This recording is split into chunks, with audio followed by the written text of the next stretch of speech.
අලුත් ලෝකය හරිමතේ හරියට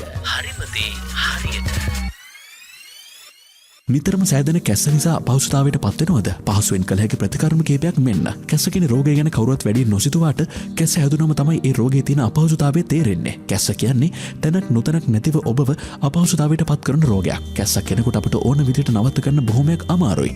ඒ නිසා වැදගත් ස්ථානයක හෝ වැදගත් වැඩක ඉද්දී කැස්සක් ආවත් මුහුණ දෙන්න වෙන අපහසුතාවය ඔබට තේරෙනවනේ. මෙම වීඩියෝවෙන් කියවෙන්නේ මේ පැණි භාවිතා කරමින් කැස්ස පහසුවෙන්ම සුව කරන්න පුළුවන් ප්‍රතිකර්ම ගැනයි. ඉඟුරු සහ මේ පැණි උණුවතුර කෝප 3ක් මධ්‍යම ප්‍රමාණයේ ඉඟුරු කැබැල්ලක යුෂ හෝ ඉඟුරු කුඩු මේසැන්දි 2ක් ගම්මිරිස් හැඳි 1ක් මීපැණි තෙහෙඳි 2ක් උණුවතුර කෝප 3කට ඉඟුරු හා ගම්මිරිස් එකතු කර විනාඩි 5ක් පමණ තේනට හැර ඒට මීපැණි එකතු කර හොඳින් කලවම් කරන්න. දැන් මේ පානය පැය 4කට වරක් තේ හැඳි 1 බැගින් පානය කරන්න. කැස්සට ඉක්මන් සුවය ලබා ගන්න පුළුවන් කිරි කහ සහ මීපැණි හොඳින් උණු කරගත් කිරි කෝප 1ක් කහ කුඩු මේසැන්දි 1ක් කුරුඳු කුඩු තේ හැඳි කාලක් මීපැණි තේ හැඳි 2ක් කිරි කෝප 1 හොඳින් උණු කරගෙන ඉන්පසුව කිරි 1 ලිපේ තියෙද්දිම එයට කහ එකතු කර හොඳින් කලවම් කර මද වේලාව කුණු කරගන්න. ඒට කුරුඳු කුඩු සහ මීපැණි එකතු කර තවත් මද වේලාවක් කිරි උණු කරගන්න. මදක් නිවෙන්නට හැර පානය කරන්න.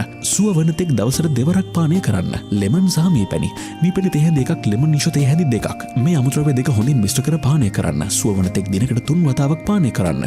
ලෙමන් වල ඇති විටමින් C කැස්ස ඇතිවීමට හේතු වුණු ආසාදනයන්ට එරෙහිව සටන් කරන අතර මීපැණි වලින් කැස්ස නිසා හටගන්නා උගුරේ දැවිල්ල සුව කරනවා. කුරුඳු හා මීපැණි තේ හැඳි 1ක් කුරුඳු කුඩු තේ හැඳි කාලක් අමුද්‍රව්‍ය දෙක හොඳින් මිශ්‍ර කර දිනකට දෙවරක් ආහාරයට ගැනීමෙන් කැස්සට සුවය ලබා ගන්න පුළුවන් වේවි. ඉතින් මේ වගේ වීඩියෝ දිනපතාම නරඹන්න. පහලින් අලුත් ලෝකය අපිව සබ්ස්ක්‍රයිබ් කරන්න.